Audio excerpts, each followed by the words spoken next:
Now, the National Treasury is set to adopt some drastic cost-cutting measures to reduce government spending.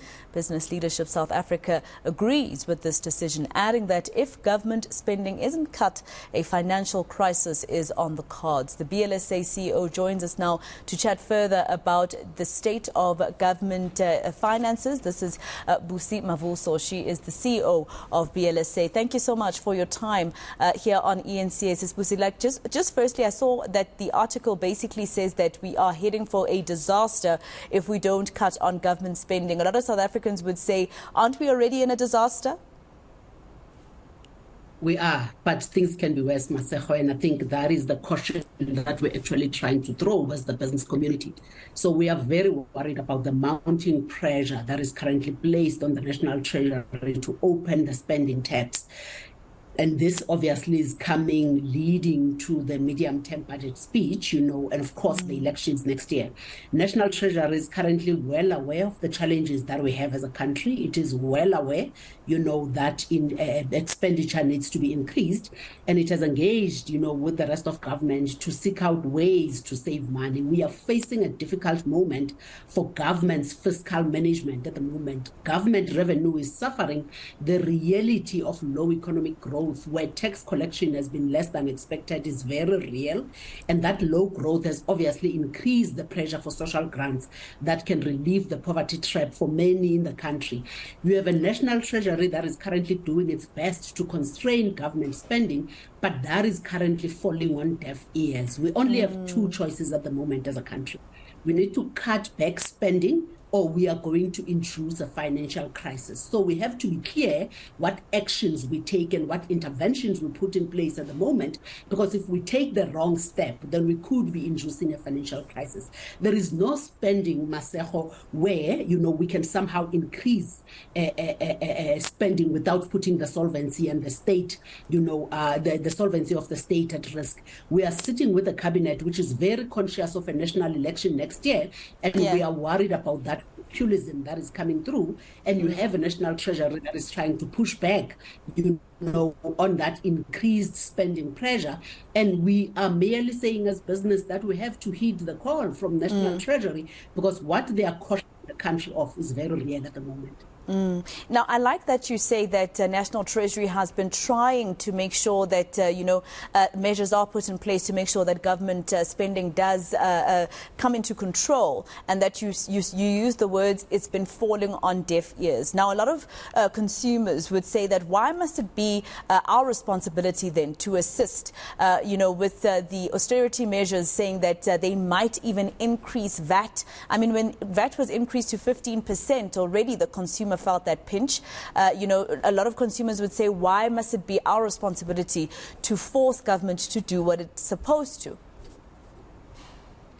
You see, South Africans need to be worried about this, and they need to be concerned about it, because the challenge is that government can't simply open spending taps, because that would lead to an explosion in new debt issuance at a time when the rates are high and the market appetite for more exposure to the South African government is low. Increasing borrowing at the moment would be expensive. You see, if you are going to increase spending, it means borrowing. You're currently sitting in a South Africa which is currently borrowing 2 billion rands a day just to balance the books. That number cannot increase, because if it increases, it makes it more difficult and more expensive, for government to be able to repay the debt. It's going to compound the growth problems that we have as a country.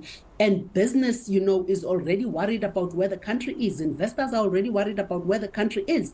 Confidence is very low at the moment. Investment and economic activity are currently constrained. And these are going to plummet if business were to lose trust that National Treasury is keeping a tight grip on government finances. We have to be careful as a country that we do not, through our actions, tip our country into insolvency, because that is going to be a disaster. It's going to be a disaster, Masejo, because we have seen what that looks like from Argentina. We have seen what that looks like from Greece. We have seen what that looks like from Zimbabwe. It inevitably involves massive disruption to public services. The retrenchments that are going to result, as a result of that, from both the public sector, and the the private sector. It's going to lead to a collapse, in the value of government debt. It's going to trigger a crisis in the private sector, which is the biggest lender to government. Yeah. So we therefore have to be careful. Whatever interventions we put in place are not those that are actually going to tip the country into further disaster. And you're actually right. We're already in so much trouble as a country. The center is not holding. Things are getting worse by the day. Retrenchments are real. I was listening the other day. At least 5 mining companies are talking about retrenching people, in the next few months. So we are already in a very difficult situation as a country. Why would we want to push government and national treasury into making decisions, and taking actions that are actually going to tip South Africa into further economic and financial crisis? And I think that is what we're cautioning against. We cannot do that because it would be very irresponsible for us as a country and definitely for government. I'm interested to know your views as a BLSA CEO to some government ministers and government officials who said that business has basically started to boycott, investing in government and having a lot more, public-private partnerships that we used to have maybe a few years ago, etc. They're saying that those have started to dwindle. Is it a lack of trust, a trust deficit between government and business? I mean, there's the corrupter and the corruptee in this relationship as well, if you look at the corruption part of it.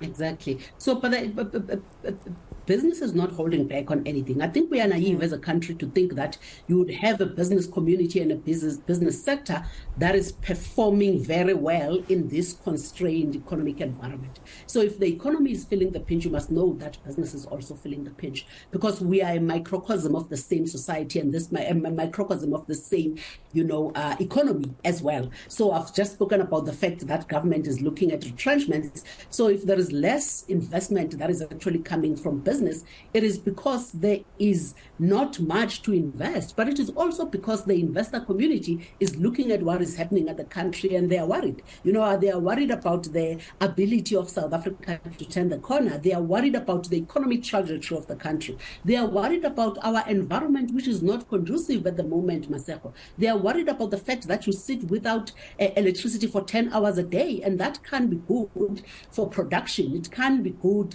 for economic activity. It can be good for business operations. They are worried about the fact that you've got a Transnet and transport and trains and ports that are ineffective at the moment. They are worried about the high levels of crime and corruption. So we therefore need to look at these things, cohesively. We must know that when Transnet and Eskom and crime and corruption are not doing what they are supposed to do, when the performance is not well, that also affects, the investment decisions of the international community.